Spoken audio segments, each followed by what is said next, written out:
বন্ধুরা, একটা শ্বাসরুদ্ধকর পরিস্থিতি আমরা অতিক্রম করছি। আমরা একটা কঠিন মুহূর্ত অতিক্রম করছি। ৭১-এ মুক্তিযুদ্ধের সময় যারা বাংলাদেশ চায় নাই, যারা গণহত্যা চালিয়েছিল মুক্তিযুদ্ধ এবং শহীদ জিয়া রহমানের সৈনিকদের উপরে, তারা এবং ২৪-এ আওয়ামী লীগ যে গণহত্যা চালিয়েছিল ৫০ বছর আগে আর ৫০ বছর পরে, এই দুই গণহত্যাকারী যেন কোথায় যেন একটু মিলার চেষ্টা করছে, বাতাসে ছড়িয়ে বেড়াচ্ছে। নানানভাবে তারা এক হচ্ছে এবং এক হওয়া মানে গণহত্যাকারীরা তো অশুভ সৈনিক, অশুভ শক্তি। এই অশুভ শক্তি একজন অপ্রকাশে আছে, একজন প্রকাশ্যে আছে। ইলেকশন হলে জাতীয়তাবাদী শক্তি ভালো করবে, এটা যেন তারা মানতে পারছে।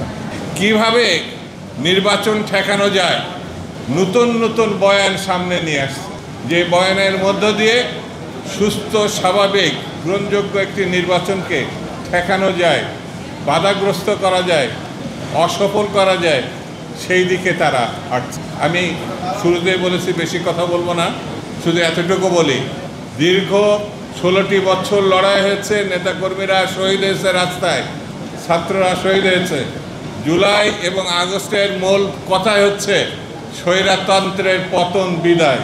স্বৈরতন্ত্রের বিদায় হলে গণতন্ত্রের আগমন ঘটে, আর গণতন্ত্রের আগমন ঘটে গণতন্ত্রের উত্তরণের জন্য নির্বাচন ছাড়া কোনো বিকল্প পথ নাই। যদি আমরা নির্বাচনের বিরোধিতা করি তাহলে স্বৈরতন্ত্রের পক্ষের শক্তি হিসাবে চিহ্নিত হব। কারণ নির্বাচনের নামে ভণ্ডামি করেছে শেখ হাসিনা। ৩টা নির্বাচন তিনি করেছেন, কিন্তু এগুলো নির্বাচন না, ভণ্ডামির নির্বাচন। আর এখন তো নির্বাচনই হবে না, এইরকম বাধা সৃষ্টি করা হয়।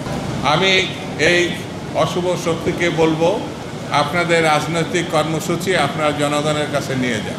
পিয়ার টিয়ার আরও কিছু থাকলে নিয়ে যান, আমাদের আপত্তি নাই, কিন্তু নির্বাচন বন্ধ করা যাবে না। নির্বাচন বন্ধ করলে অস্থিতিশীলতা আসবে, অস্থিতিশীলতা আসলে আধিপত্যবাদী শক্তির পক্ষে যাবে, আর আধিপত্যবাদী শক্তি বাংলাদেশে ভালো কিছু চায় না। সেটা আপনারা দেখেছেন, 3টা নির্বাচন গত সময় হয়েছে। প্রথম সমর্থক হচ্ছে আধিপত্যবাদী শক্তি ভারত, তারা তো বসে আছে। গণহত্যাকারী, লুণ্ঠনকারী শেখ হাসিনাকে তারা শুধু জায়গা দেয়নি, তারা তার রক্ষা করছে। শুধু হাসিনাকে না, লক্ষ লক্ষ আওয়ামী লীগের লুটেরা, হত্যাকারী, তারা ওই পার্শ্ববর্তী দেশে আশ্রয় পেয়েছে। সেই জন্যে বাংলাদেশকে যদি রক্ষা করতে হয়, শহীদ জিয়া, বেগম জিয়া এবং তারেক রহমান ছাড়া বিকল্প কোনো শক্তি বাংলাদেশে আছে আমার কাছে তা।